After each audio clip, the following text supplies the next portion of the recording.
Okay, thank you for watching Infinite Realms. Don't forget to like and subscribe. Today, we're going to take a look at Armored Lex Luthor. I debated this figure because I did have it.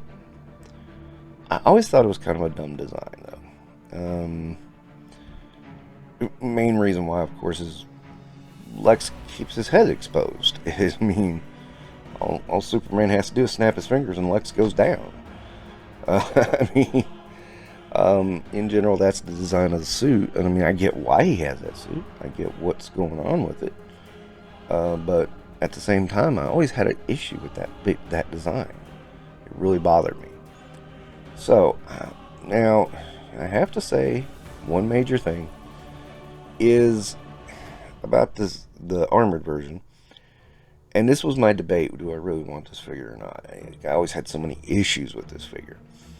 The armor and that skirt thing really limits his posability. And I mean, you can't really get a whole lot out of him. You can get some action poses periodically, but for the most part, he is really difficult to deal with. And we're already talking about a line that is a little bit more difficult to deal with than Marvel Legends anyway. So that gives you an idea of, how difficult he is. The armor is bulky, it gets in the way. It's not the friendliest figure for posing. Still, it doesn't look bad. I always had issues with that exposed head, but I already went over that. So again, and I get why the armor exists. I mean, I understand why Lex would make a suit of armor to fight Superman with. He'd have to. But at the same time, the idea is solid.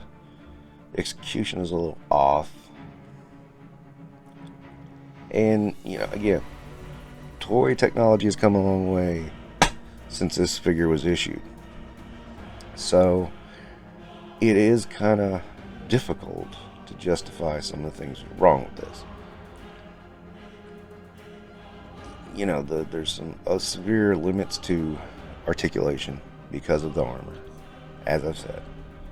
And that is a problem. Now, look of the figure, I do like. I mean, it's got that green and purple Lex Luthor colors that you've come to expect. And I mean, you should be able to see his face. I mean, even if he has a helmet, you should be able to see his face. That could easily be solved by a swappable head, which wasn't a big deal in this time. It is now. So there was an easy solution there. You just had to find it. And I don't think, Mattel at the time was thinking too much about solutions like that. I think they were just thinking about getting figures on shelves. And, well, they did that. And they were really successful at it. Now, of course, this is taken off of the Superpowers line originally, was where I originally remember seeing Lex in armor. I don't think he ever wore armor before that. And, I mean, again, it works. Look-wise, it works. I mean, if you're just going for a static, stoic version of Lex in this suit, yeah, that's it. And that's what I plan to do with him. I just set him up there, leave him alone. And, if I'm doing any kind of dynamic pose, I'm planning on getting the other regular Lex Luthor later. So, that'll work for that. I mean, the figure is okay for what it is, as long as you don't try to make it walk and talk or do any tricks. Once you do that, you're kind of getting into the mess. Because of that, I'm just gonna give it 3 stars. I mean, it's good for display in a stoic stance. It's not great for anything else. It's not going to be great for taking on, a battle shot of Lex taking on Superman. Just not going to be there, Just for fun, I decided to compare Lex with Roadblock.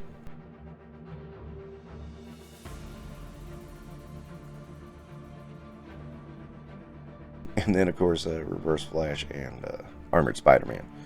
Because, hey, Lex, Spidey wears an armor better than you, so get over it. Okay. I mean, he's one of those figures that's kind of good, kind of terrible. So, yeah, I give him 3 stars. He's okay. I mean, he serves his purpose. And, you're not going to find another Lex in this scale, if you're trying to stick with the 6-inch scale, that I'm aware of. I mean, maybe there's an import that I'm not aware of. And that could be the case. But I don't know of anyone in this scale that's, going to come close, especially at that price. I mean, the price was below retail. So, that tells you something. Okay. Alright, so that's going to wrap it up for Infinite Realms today. Thank you for watching, and don't forget to like and subscribe.